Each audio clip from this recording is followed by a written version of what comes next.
Nós vamos conversar no debate do dia de hoje sobre os cuidados necessários para quem vai morar fora do país e também saber a experiência de algumas pessoas que já tiveram essa vivência. Estão conosco o empresário Camil Daia, dono de uma agência de intercâmbio. Bom dia, Camil.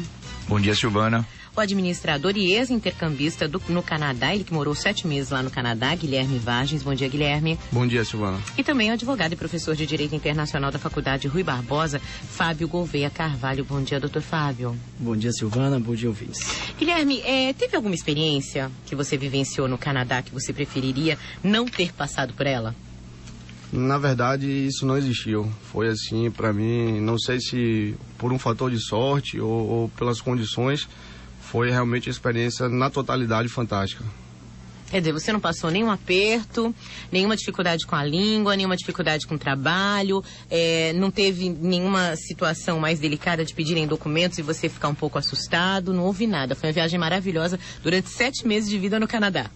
Foi uma viagem bem tranquila, natural que a gente tenha uma certa dificuldade com a língua. Na verdade, esse é o intuito do intercâmbio, é justamente você poder aperfeiçoar a língua. Mas são dificuldades, de certa forma, até engraçadas que você passa, mas que é vencida pelo seu dia a dia, vamos dizer, pela proficiência no inglês.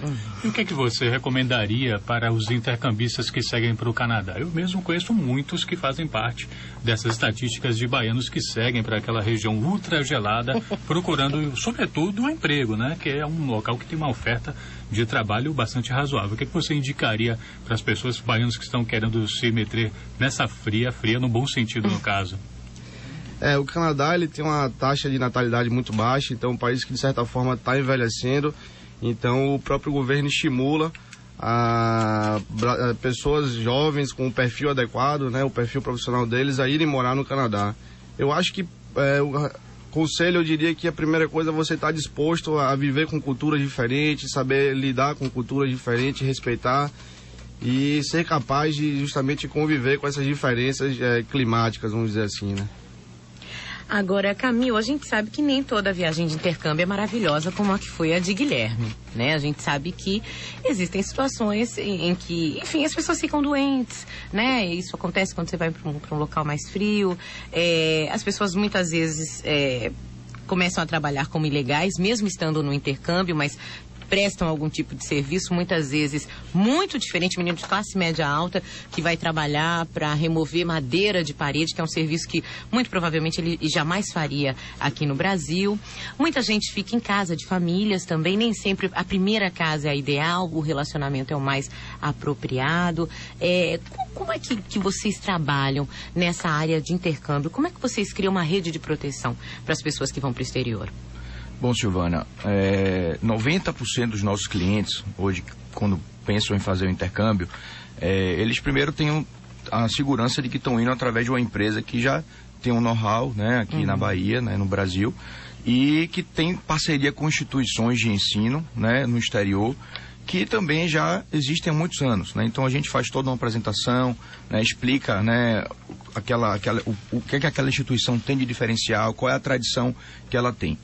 Principalmente porque todas as instituições são avaliadas, né, por órgão local, né? Então, como se fosse mais ou menos o MEC, né, no Brasil. Então, por exemplo, na Austrália é o NIAS, né, no Canadá é o Language Canada. Então, cada país tem um órgão que monitora e a gente só tem parceria com instituições monitoradas, né, e qualificadas por esses órgãos, tá? A questão da acomodação, em 99% dos casos, né, o estudante vai para uma acomodação em casa de família, inicialmente pelo menos, né, e essas famílias estão vinculadas às instituições de ensino. Então, a responsabilidade que a CCI Brasil tem, que a gente tem, é cooperada, tá? Então, assim, no caso de algum problema que o estudante tenha com a família, incompatibilidade, né, a barreira de alimentação, que eu acho que é o caso mais constante, né? Então, ele, né, eu não estou gostando da comida, da alimentação, não me adaptei, não quero comer batata todos os dias, entendeu? Acontece de estar faltando dendê, faltando pimenta, né? Então, aí, muitas vezes os clientes vêm pra gente, poxa, Camil, eu estou com essa situação, então a gente entra para tentar contribuir de alguma forma, né?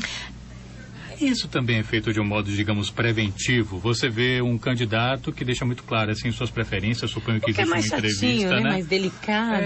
Você já percebe essas coisas e já direciona para evitar esse tipo de coisa, fazer uma prevenção? Com certeza. Todo estudante, antes de viajar, ele preenche um formulário onde ele especifica seus interesses, suas necessidades, né, e suas preferências. Se ele é alérgico, né, a alguma coisa, ou algum alimento, né, ou a poeira, por exemplo, que é muito comum, né, ter carpetes, né, nos países, principalmente nos países mais frios.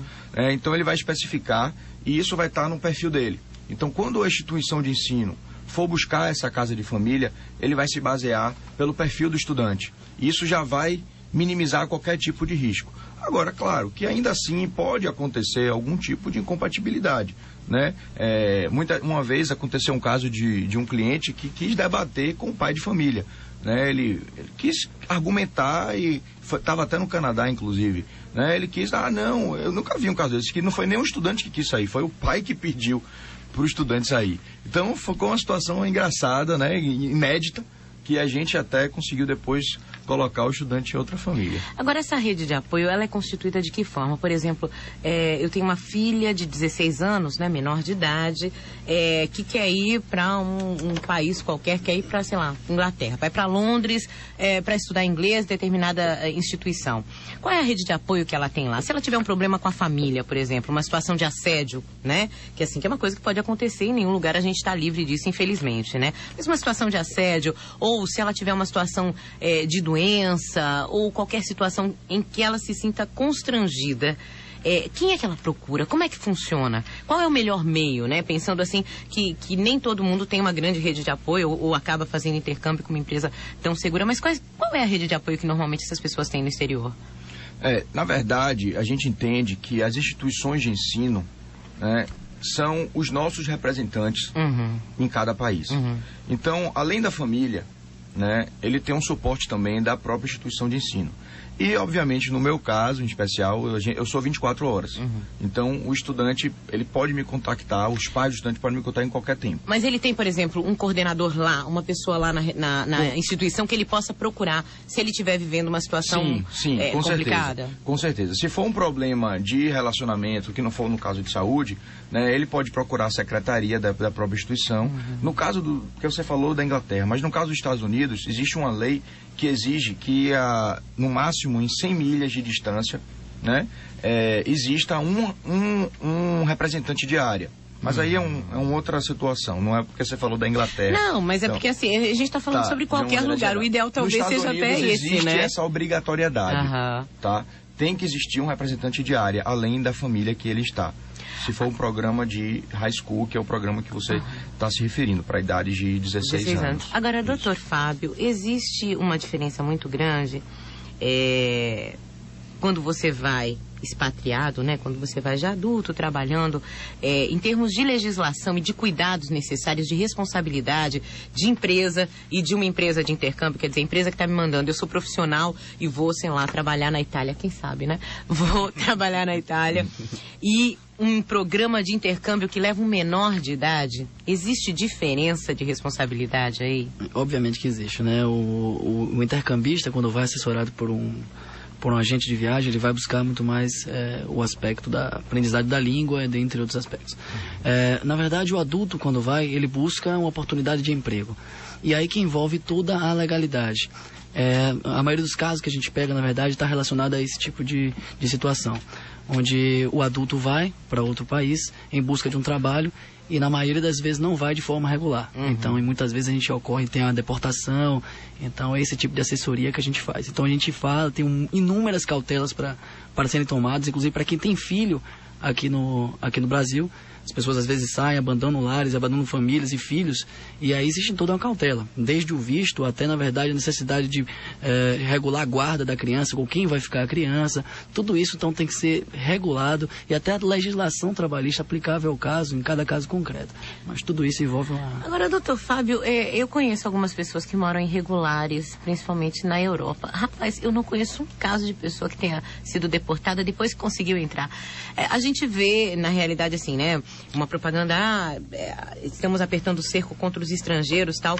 Todos os casos, são quase 10 pessoas, todos os casos entraram. Casais de namorados, assim, viemos passar a nossa lua de mel, né? E foram para uma cidade normalmente fora da capital, né? Região metropolitana, ou cidade mais do interior.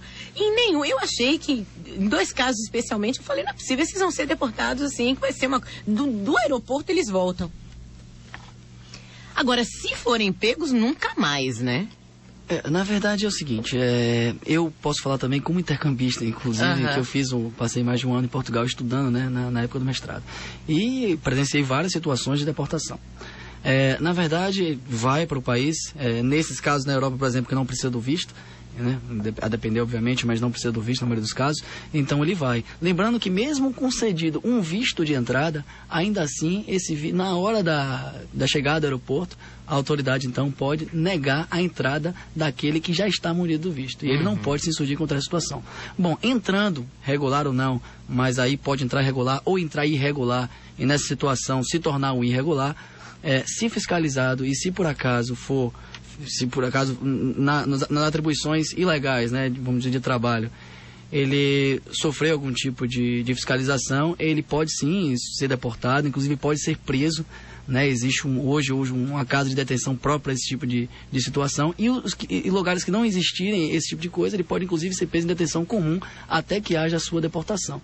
E normalmente se pega através de trabalho, né? De trabalho irregular, que está lá lavando a louça, tal, vai uma fiscalização. Eu diria que em 90%, Camil acho que pode falar melhor, mas em 90% dos casos é relacionado ao trabalho. Dificilmente alguém pede sua documentação transitando no metrô, no transporte público. É muito complicado, é muito difícil, embora seja indispensável que todo brasileiro no exterior ande com o seu passaporte, ou, se por acaso houver um tratado, né, que ande com documento, aqui no caso no Mercosul, com documento de identidade que é válido nos outros países.